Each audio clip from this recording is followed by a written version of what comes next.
Alors les chiffres importants peut-être à avoir en préambule, c'est qu'aujourd'hui, dans la métropole du Grand Nancy, 1 million de déplacements font moins de kilomètres et se font en voiture.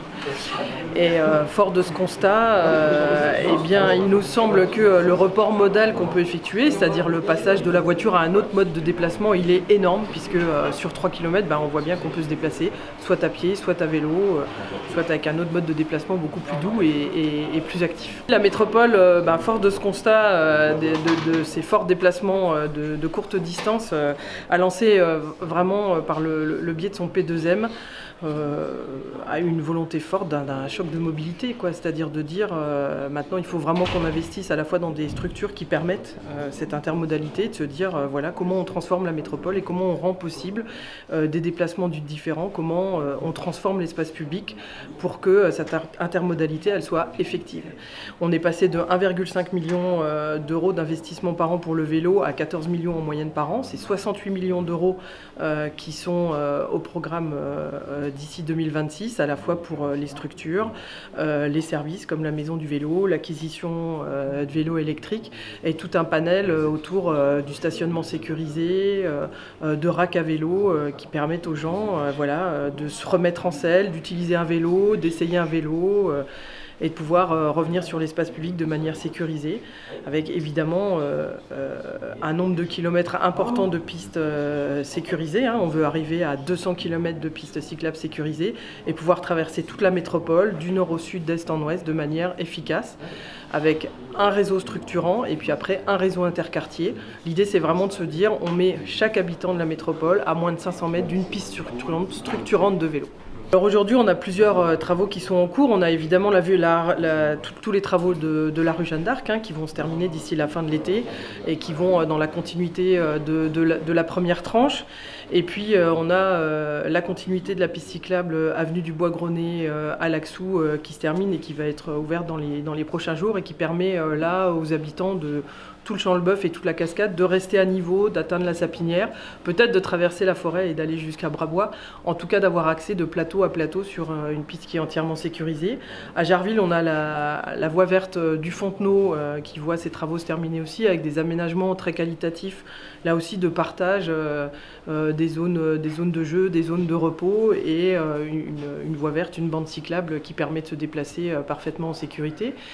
Et puis on a des travaux d'aménagement transitoire sur le viaduc Louis Marin, la VEB, qui démarrent là et qui vont permettre de créer une piste cyclable bidirectionnelle sur la voie verte, sur la VEB, je veux dire, sur le viaduc Louis Marin, en continuité du contournement de Malzéville, et qui vont permettre à toute cette partie de la ville, donc Malzéville, Saint-Max et cette partie de Nancy, d'aboutir directement à la Pépinière et à l'hypercentre de manière là aussi parfaitement sécurisée. Donc on appelle ça aménagement transitoire parce qu'en fait c'est un aménagement qui nous permet de mettre en place cette piste bidirectionnelle, de voir comment elle fonctionne, de voir aussi peut-être des aménagements qu'il faudrait améliorer avant de pouvoir vraiment la pérenniser et faire un aménagement définitif. Et puis on a quelques travaux qui se déroulent dans d'autres communes ou qui vont démarrer en tout cas cette année. On a un aménagement à Saulsure, un aménagement entre Tomblaine et Ars-sur-Meurthe, un aménagement à Houdemont, donc à chaque fois, soit sur des parties qui entrent dans le cadre du P2M et qui nous permettent de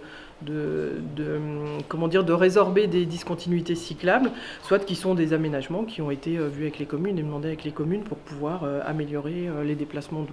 Pour ce qui est des contresens, parce que votre question, elle a plusieurs volets. Pour ce qui est des contresens, on a bien conscience qu'il y a certaines zones dans lesquelles c'est dangereux, notamment quand on est à contresens. Par exemple, si on a un croisement, les voitures, on sait, on est dans un sens unique, elles regardent d'un côté, elles ne regardent pas du côté du vélo, c'est dangereux.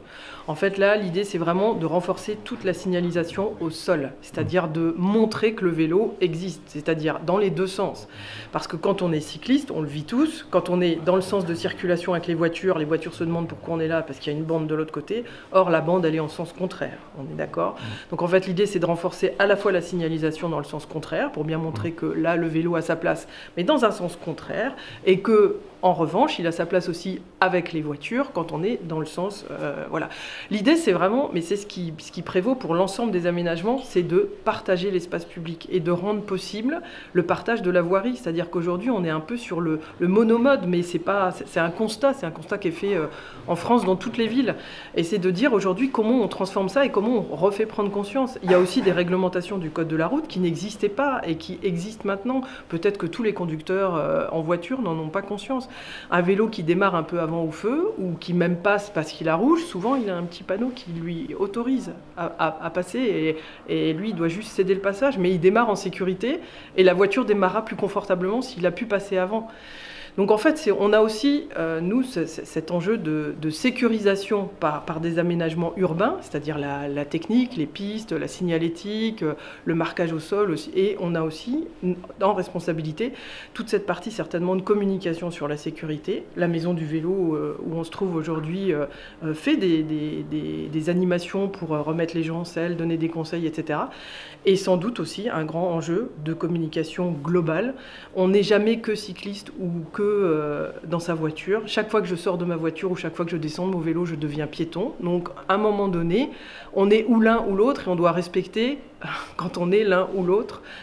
Voilà. Et donc c'est vrai que ce contresens-là, c'est très délicat. Après, vous aviez une question sur les pistes cyclables qui existent encore aujourd'hui sur les trottoirs.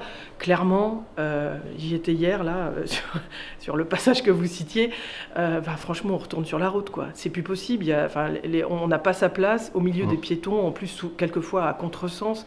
Enfin, là, c'est vraiment clairement pour nous des choses qui ont été identifiées dans le plan métropolitain des mobilités, dans le schéma directeur qu'on a, et les services travaillent pour que dans ces endroits-là, on ait une solution qui soit meilleure. Alors évidemment, ça va se planifier, on ne va pas tout faire d'un coup en un an, mais on va monter en charge progressivement et petit à petit, on va essayer de résorber ça, comme on résorbe les discontinuités en fait.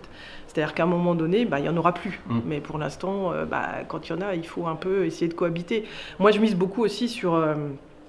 j'aime pas trop ce terme d'intelligence collective, mais un peu cette prise de conscience collective qu'on a tous, de se dire qu'à un moment donné, partager une voirie, c'est un peu normal.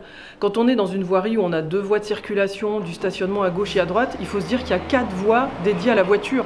Où est-ce que j'ai ma place quand je suis piéton et quand je suis à vélo ? Là-dedans, j'ai 2 petits trottoirs de part et d'autre, et où est-ce que je m'insère, comment je fais? Donc c'est un peu normal de se dire qu'on partage, on va apaiser la vitesse, on va étendre les zones piétonnes, et normalement tout ça devrait se dérouler, j'espère, en bonne intelligence. Pour l'instant, avec le tram, comment dire, c'est interdit mais toléré. Et on peut faire que le constat que, oui, il y a pour l'instant des vélos sur la voie du tram. Quand on sera sur le volet du trolley, là on aura de la voirie partagée. Hein. Donc voilà, ce qu'il y a, c'est que rue Saint-Jean, c'est pareil, c'est un endroit où on a énormément de piétons. Donc on va pas mettre les vélos avec les piétons. Enfin, je veux dire, là, il y a...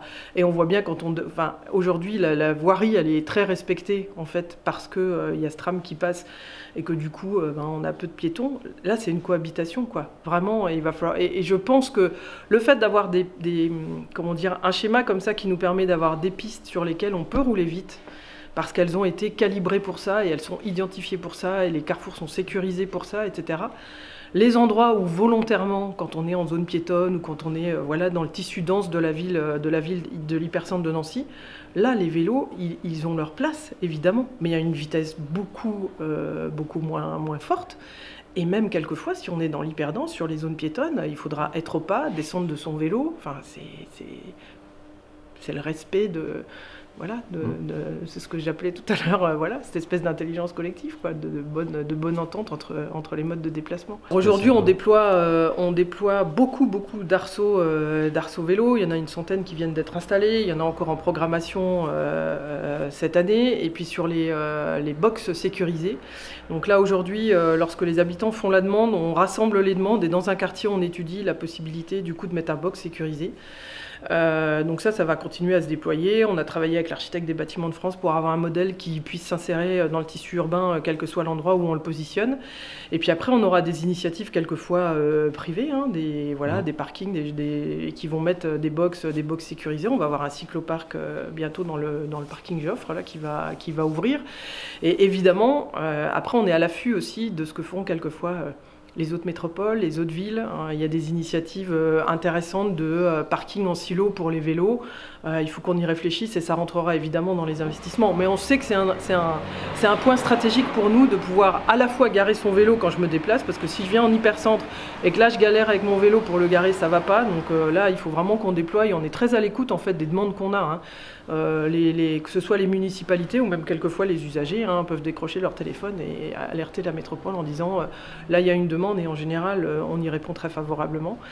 Et après sur les stationnements sécurisés pour les gens qui n'ont pas les moyens d'avoir dans leur immeuble quelque chose, il faut qu'on travaille avec les bailleurs privés pour dédier vraiment du stationnement vélo et pour offrir un service public de cet ordre-là sur l'espace public quand c'est nécessaire. Oui, sur le long des voies d'eau, on a dans notre schéma directeur toute une piste, la piste qui traverse en nord-sud, qui longe en fait les voies d'eau, et là c'est des aménagements spécifiques, sécurisés, et qui sont du côté de la berge qui est vers le centre-ville, et donc on garderait l'autre berge qui est déjà aménagée, pour que là où on a la piste cyclable qui est aménagée, qui va vite, qui est du réseau structurant, etc., on ait un aménagement très sécurisé à cet endroit-là, et qu'on conserve un aménagement où on a plutôt du partage d'espace, donc peut-être des enfants qui apprennent à faire du vélo, des gens qui se promènent avec leurs chiens, voilà. Donc oui, ça va venir. On a eu, voilà, puis on sait qu'on a les barrières d'entrée, tout ça, il y a à revoir, et ça fait partie des investissements lourds qui vont être faits dans les années qui viennent, oui, bien sûr. Il y a un plan de nettoyage là, qui est prévu dans chaque commune. Hein. Les communes savent à quelle vitesse passent les nettoyeuses automatiques. Surtout quand vous le constatez, signalez-le à la métropole, on envoie une balayeuse et le problème est réglé. Nous-mêmes, on est plusieurs cyclistes quand même dans la métropole, y compris dans les services, à pouvoir le faire. C'est-à-dire quand on voit, on le constate. Et puis il y a une petite application qui permet de le faire, de nous signaler quand ça arrive, parce qu'évidemment les agents ne peuvent pas être partout tout le temps. Mais il faut le signaler et on l'envoie. Mais en tout cas, il y a des passages réguliers en fonction des zones et sur chaque commune. Donc ça, c'est fait régulièrement.